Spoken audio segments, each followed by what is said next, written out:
नूरपुर की पंचायत बदोही की रहने वाली नेहा उर्फ अंकु ने CSIR UGC नेट GRF की परीक्षा उत्तीर्ण करके ऑल इंडिया में 197वां रैंक हासिल किया।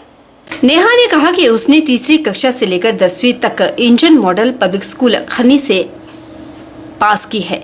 उसके बाद +1 और +2 जसूर सरकारी स्कूल से, साथ ही उसने बैचलर BSc बॉटनी राजकीय आर्य डिग्री कॉलेज नूरपुर से की। नेहा ने मास्टर डिग्री बॉटनी में HMB कॉलेज जलंधर से की।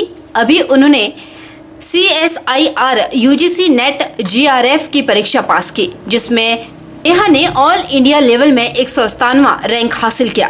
इस मुकाम को हासिल करने में बहुत सी मुश्किलें आई। नेहा के मुताबिक जैसे कभी हिम्मत उसने हारी नहीं थी, हार भी जाती थी, कभी समय पर सिलेबस नहीं हो पाता था, इत्यादि बहुत सी परेशानियों का सामना भी करना पड़ा। उसके परिजन साथ थे तो उसे हिम्मत मिलती रहती थी। नेहा ने कहा कि इसे पास करने के लिए उसने खुद पढ़ाई करके कोशिश की, जिसमें उसने पढ़ाई करना शुरू की। उसके लिए अपने कुछ अध्यापकों से भी मदद ली। नेहा के मुताबिक इस टेस्ट को उसने खुद पढ़ाई करके पूरा किया। मैंने ना 3rd to 10th क्लास अपना एंजल्स पब्लिक मॉडल स्कूल खन्नी से कंप्लीट किया है। देन मेरा +1 +2 गवर्नमेंट स्कूल से हुआ है जसूर से। देन मेरा बैचलर्स जो है BSc बॉटनी में वो गवर्नमेंट आर्य डिग्री से कंप्लीट हुआ है। Then I complete my master degree in botany from HMB college in Jalandhar. Then recently I cleared my CSIR UGC NET GRF with all India rank 197 and I want to thank you my family and my teachers and my friends. हाँ जी sir, वैसे बहुत से obstacles आपकी life में आते हैं। जैसे कभी डिमोटिवेट हो जाती थी मैं, मतलब कभी टाइम पे सिलेबस नहीं हो पाता था कवर, फिर टेंशन्स, कभी हेल्थ इश्यूज आते थे, बहुत सी परेशानियों का सामना करना पड़ा है। लेकिन पेरेंट्स साथ थे तो ये सब मतलब डाउन चले गए। स्टार्टिंग में क्या होता था, actually I try to study myself. मुझे लगा मैं खुद भी कर सकती हूँ ये सब चीज़ें, एक बार ट्राई करके क्यों ना देखा जाए। तो मैंने 6 to 7 मंथ खुद से अपने नोट्स प्रिपेयर किए, अपना यूट्यूब से देखे, कुछ टीचर्स को फॉलो किया, फिर नोट्स भी बनाए अच्छे से, फिर अटैम्प्ट भी दिया मैंने फर्स्ट, बट आई फेल्ड। मैं उसको क्वालिफाई नहीं कर पाई थी। फिर मुझे लगा कि नहीं, मुझे गाइडलाइंस की कुछ ज़रूरत पड़ेगी अपने नेट को क्वालिफाई करने के लिए। फिर मैंने ऑनलाइन प्लेटफॉर्म को ज्वाइन किया। देन ये मेरा एक्चुअली 3rd अटैम्प्ट था। मैं 2nd अटैम्प्ट में भी 2 परसेंटाइल से रह चुकी थी। ये मेरा 3rd अटैम्प्ट में क्लियर हुआ है। मेरी बेटी ने कड़ा परिश्रम करके ही ये मुकाम हासिल किया है। इसने 2 बार पहले ट्राई में रह गई थी, 1 नंबर से, 1.5 नंबर से, हाफ नंबर से, पर मेरी बेटी ने मेरे को ये कहा, पापा जी इस बार मैं ये पक्का फाइनल करके छोड़ूंगी। तो मेरी बेटी ने इस बार ये टेस्ट अपना बिल्कुल दृढ़ विश्वास के साथ किया है और इसमें सफलता हासिल कर ली। अभी तो आपको मालूम है कि माँ बाप को तो अच्छा लगेगा, जैसे बेटा हमारा बच्चा को सीढ़ियाँ चढ़ रहा हो तो माँ बाप को तो अच्छा लगेगा। आप दूसरे बच्चों को क्या संदेश देना चाहते हैं? और दूसरे बच्चों को भी मैं ये संदेश देना चाहता हूँ, पहला देना चाहता हूँ माँ बाप को।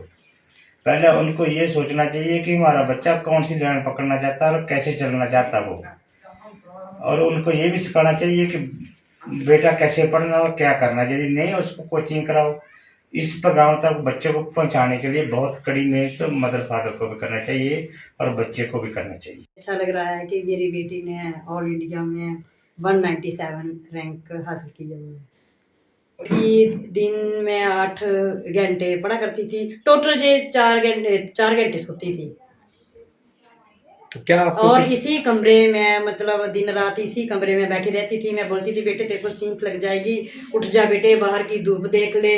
इसने कभी सूरज देखना, ना इसको धूप का पता, ना छाया का पता, ना बारिश का पता, बस इसी रूम में बैठी रहना। बिलासपुर जिला के गांव मंगरेट में एक परिवार द्वारा अपनी मलकियत जमीन बताकर शिमला मटौर राष्ट्रीय राजमार्ग 103 पर कब्जा कर लिया। राजन कांत शर्मा ने अपने परिवार से 5 अन्य सदस्यों सहित राष्ट्रीय राजमार्ग 103 पर पत्थर और झाड़ियां डालकर कब्जा कर लिया है, जिसकी वजह से शिमला और धर्मशाला आने जाने वाले वाहनों की आवाजाही प्रभावित हो रही है। वहीं डीसी बिलासपुर ने कहा कि परिवार के खिलाफ सख्त कार्रवाई अमल में लाई जाएगी। आजकल शिमला मटौर राष्ट्रीय राजमार्ग 103 सुर्खियों में है। बताते चले कि परिवार के सदस्य राजन कांत शर्मा और सीता शर्मा का कहना है कि राष्ट्रीय राजमार्ग 103 पर उनकी मलकियत जमीन है, जिस पर पीडब्ल्यूडी विभाग द्वारा कब्जा किया गया है और सड़क बनाई गई है। अब उनकी जमीन वापस नहीं की जा रही, जबकि उनकी मांग है कि प्रशासन द्वारा जमीन की निशानदेही होने के बाद उनके हिस्से में आई 8 बिस्वा जमीन को लेकर उन्हें विभाग मुआवजा दे और भूमि अधिग्रहण प्रक्रिया पर उनकी जमीन की सही कीमत उनके परिवार को दे। साथ ही उन्होंने कहा कि इस मामले को लेकर जिला प्रशासन और पीडब्ल्यूडी विभाग के अधिकारियों को कई बार बताया गया है, लेकिन हर बार वार्ता विफल हो गई, जिसके बाद उन्होंने यह कदम उठाया और अपनी मलकियत जमीन पर कब्जा किया। पीडब्ल्यूडी प्रशासन द्वारा हमारी समस्या का कोई हल नहीं हुआ है, जो कि आज हमने अपनी ज़मीन पे अपना कब्जा कर लिया है। सर ये ऐसा है कि ये जो ज़मीन है, ये जो रोड है बना हुआ, जी। पीडब्ल्यूडी विभाग ने अवैध कब्जा करके बनाया हुआ है। अवैध कब्जा मतलब? अवैध कब्जा मीन्स ये है कि जो निशानदेही है, निशानदेही में पीडब्ल्यूडी विभाग का जो मतलब एरिया है ऊपर से, अच्छा। और इन्होंने मतलब मेरी ज़मीन पे कब्जा किया और मेरी जो 15-20 ज़मीन है वहाँ उसमें से 8 ज़मीन पे इन्होंने कब्जा किया हुआ है। आपको कैसे पता लगा राजन जी इस बात का? निशानदेही में ये रिपोर्ट निशानदेही देने के लिए कौन आया था? तहसीलदार वगैरह आए थे और कानूनगो पटवारी वगैरह आए थे। विभाग का आदमी पीडब्ल्यूडी का आया था कोई? हाँ जी, उनके विभाग का आदमी भी आया था, जेई थे। एक अब लास्ट में आपकी विभाग से कब बात हुई? सर वैसे विभाग से कल भी बात हुई थी, पर जी। उसमें कोई समस्या का हल नहीं निकला नहीं सर। हाँ, आपने क्या मांग रखी थी और विभाग ने क्या बोला? सर मैंने उनसे यही मांग रखी थी कि मुझे मतलब जब तक ये मामला सॉर्ट आउट नहीं होता नहीं है जी। ठीक है, तब तक आप मुझे रोजगार का जो कहीं भी मतलब जरिए आपका रोजगार छीना गया छीना है। गया है सर। आप क्या करते थे यहाँ रोजगार? हाँ? क्या मैं रोजगार खोखा करते? लगाता था सर यहाँ पे पहले अच्छा। ना, जब भी निशानदेही होती थी ना यहाँ पे, तो मतलब यहाँ तक आगे तक आती जाती थी ना सर। अच्छा, तकसीम वगैरह करवा रहे थे या वैसे निशान? तकसीम का भी केस चला हुआ सर। तकसीम में भी ऐसा होता है कि तकसीम भी 15 सालों से पेंडिंग पड़ी हुई है। अच्छा। तकसीम भी सर प्रशासन नहीं कर रहा है, क्योंकि तकसीम में जब हमारा अगर जब प्रॉपर देंगे ना, दखल देते हैं, तो जमीन यहाँ पे पूरी नहीं होती है सर। वहीं इस मामले को लेकर डीसी बिलासपुर आबिद हुसैन सादिक का कहना है कि इस परिवार द्वारा राष्ट्रीय राजमार्ग 103 पर कब्जा करने के मामले में पहले भी भारतीय दंड संहिता की धारा 133 के तहत एफआईआर दर्ज है। उन्हें बार बार समझाने के बावजूद भी इनके द्वारा राष्ट्रीय राजमार्ग 103 पर कब्जा करना सरासर गलत है, जिसके खिलाफ सख्त कार्रवाई अमल में लाई जाएगी।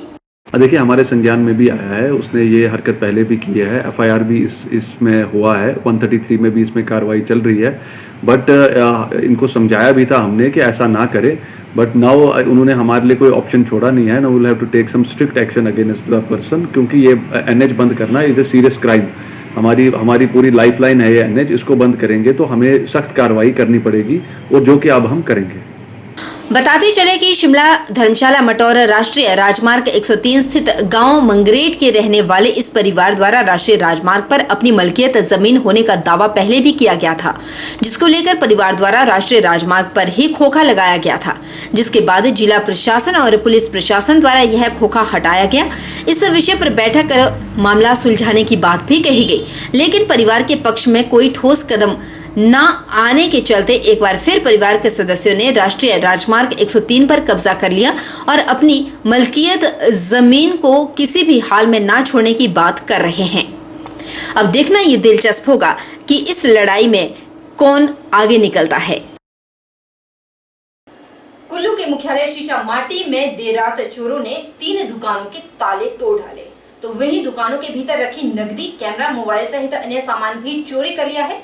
चोरी की सूचना मिलते ही पुलिस मौके पर पहुंची और अब सीसीटीवी कैमरों की मदद भी ली जा रही है ताकि चोरी के आरोपियों का पता चल सके। मिली जानकारी के मुताबिक अजय पाल स्टूडियो के मालिक प्रताप ने बताया कि उन्हें सुबह सूचना मिली कि उनकी दुकान में चोरी हो गई है।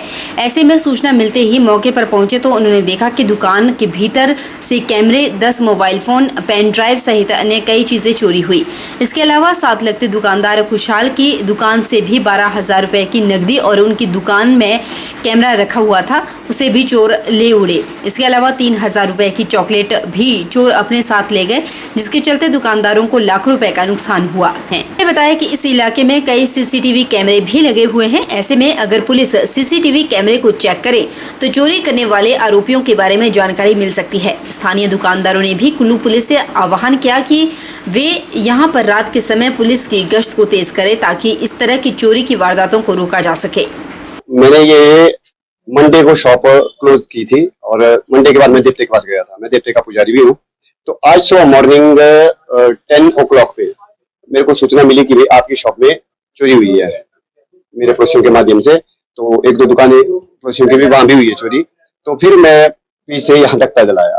तो जब यहाँ पहुंचा था मैं, फिर पुलिस टीम भी यहाँ पहुंची थी, जितनी भी टीम थी पुलिस की यहाँ पहुंची थी। फिर उन्होंने हमारे से जितने भी यहाँ का चोरी का ब्यौरा था लिया। तो मेरे यहाँ से जैसे आपका कैमरा निकॉन 5300 नंबर वो चोरी हुआ, और एक आपका ATT कैमरा वो चोरी हुआ, और मोबाइल कोई एंड्रॉइड मोबाइल वो चोरी, सिंपल फोन चोरी हुए, चार्जर पेन ड्राइव वगैरह ये चोरी हुआ है।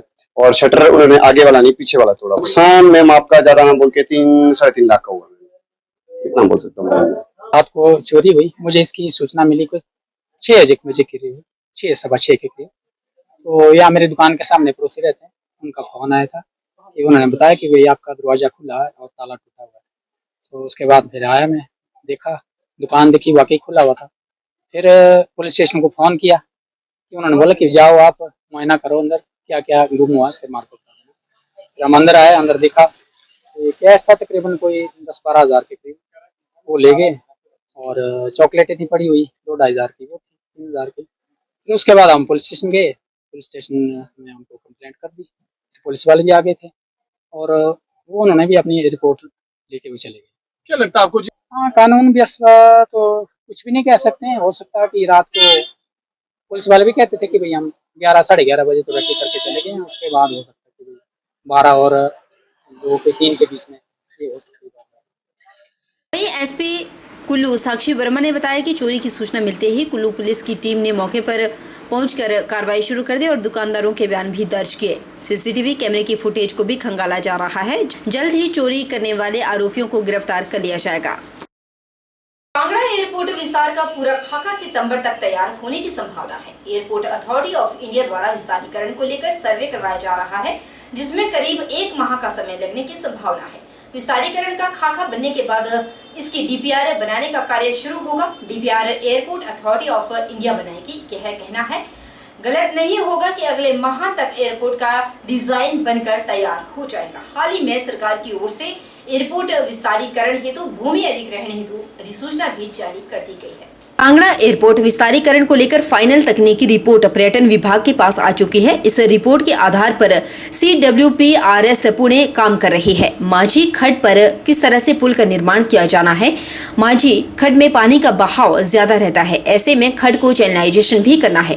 पानी का बहाव ज्यादा होने पर कई बार पेड़ या बड़े पत्थर भी फंस जाते हैं। ऐसे में यह भी देखा जाएगा कि इसमें कोई चैनलाइजेशन की जरूरत तो नहीं।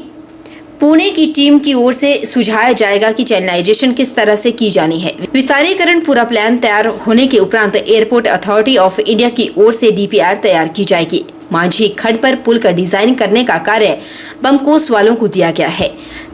CWPRS वाले मॉडल बनाते हैं, जिसे बमकोस से कंसल्ट करके फाइनल किया जाएगा। एयरपोर्ट विस्तारीकरण हेतु सर्वे करवाया जा रहा है, जिसमें करीब 1 माह का समय लगेगा। ऐसे में उम्मीद है कि सितंबर माह तक विस्तारीकरण प्लान फ्रीज हो जाएगा। उसके बाद DPR बनना शुरू हो जाएगी। संभावना है कि सितंबर तक विस्तारीकरण में होने वाले निर्माण का पूरा खाका तैयार हो जाएगा। जो कांगड़ा एयरपोर्ट एक्सपेंशन है, उसमें 11 की नोटिफिकेशन सेक्शन 11 की जो है वो लैंड एक्विजिशन एक्ट 2013 में जो है वो हुई है, और इस पे जो है वो आगे की कार्रवाई चल रही है। साथ में जितना टेक्नो इकोनॉमिक फिजिबिलिटी रिपोर्ट जो प्रिलिमिनरी आई थी, अब फाइनल रिपोर्ट जो है वो हमारे पास आ गई है। एंड उसके चलते जो जितना भी हमारा बैककॉस ने ये जो techno economic feasibility report submit की है, उसके बेसिस पे जो CWPRS पुणे है, जो कि माझी किस तरह से ब्रिज बनाना है, और साथ में जो है वो रिबुलेट्स है जो कि फ्लड प्रोन भी रहते हैं, उसको कैसे चैनलाइज करना है, उसका जो है वो अब हम समझ रहे हैं कि कम्प्रिहेंसिव प्लान जो है वो बहुत जल्दी हमारे पास आ जाए। सदर थाना के तहत कुछ दिन पहले कोठीपुरा नोआ की बल खड्ड में मिले महिला के शव मामले में परिजनों ने हत्या की आशंका जताई है। हालांकि पुलिस की ओर से इस मामले में आत्महत्या का मामला दर्ज किया है। वहीं पुलिस इस मामले की गहन छानबीन में जुटी हुई है, लेकिन परिजनों ने इस मामले को लेकर हत्या की आशंका जताई है। वहीं SP का कहना है कि अगर परिजनों को किसी भी तरह की आशंका है तो वो हमारे पास आए और हम इसकी जाँच कर रहे हैं। परिजनों का कहना है कि उनकी बेटी के एक बाजू घटनास्थल के कुछ दूरी पर मिली है। उनकी बेटी आत्महत्या करने जैसा कदम नहीं उठा सकती, जिसके चलते पुलिस को इस मामले की गहन छानबीन करते हुए हत्या के मामले में आरोपियों के खिलाफ कड़ी कार्रवाई करनी चाहिए। उन्होंने कहा कि जल्द ही इस मसले को लेकर पुलिस प्रशासन के उच्च अधिकारियों के साथ मुलाकात की जाएगी ताकि उनकी बेटी को न्याय मिल सके। उधर एसपी बिलासपुर कार्तिकेयन गोकुल चंद्रन ने कहा कि पुलिस मामले की जांच कर रही है। परिजनों को किसी भी तरह का अगर संदेह है तो पुलिस प्रशासन को अवगत करवा सकते हैं। देखिए, जैसे ही इन्फॉर्मेशन आया तो हमारी पुलिस पार्टी वहाँ पर पहुँची और हमें वहाँ पर एक डेड बॉडी मिली थी। ऑन प्राइमा फेसी एविडेंस वो टिपिकल हैंगिंग के तरह हमें लग रहा था।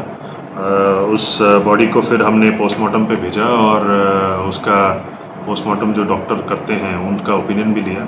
इसके अलावा सीन ऑफ क्राइम पे हमने फॉरेंसिक एक्सपर्ट को भी बुलाया, तो फॉरेंसिक्स एक्सपर्ट ने भी एग्जामिन किया ये जो गर्दन पे निशान होते हैं और हैंगिंग का क्या तरीका था वो सब उन्होंने एग्जामिन किया और बॉडी का पोस्चर कैसा था वो सब भी उन्होंने एग्जामिन किया।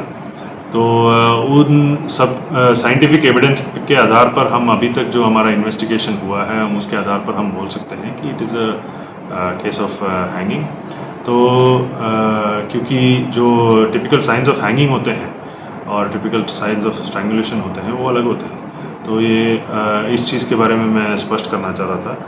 और इसके अलावा अगर परिवार वालों को और कोई भी तरीके का शक है तो वो ज़रूर हमारे पास आ सकते हैं, वो हमसे बातचीत कर सकते हैं और हमें बता सकते हैं। बहरहाल बुलेटिन में इतना ही। आप बने रहिए हमारे साथ और देखते रहिए HP 24/7।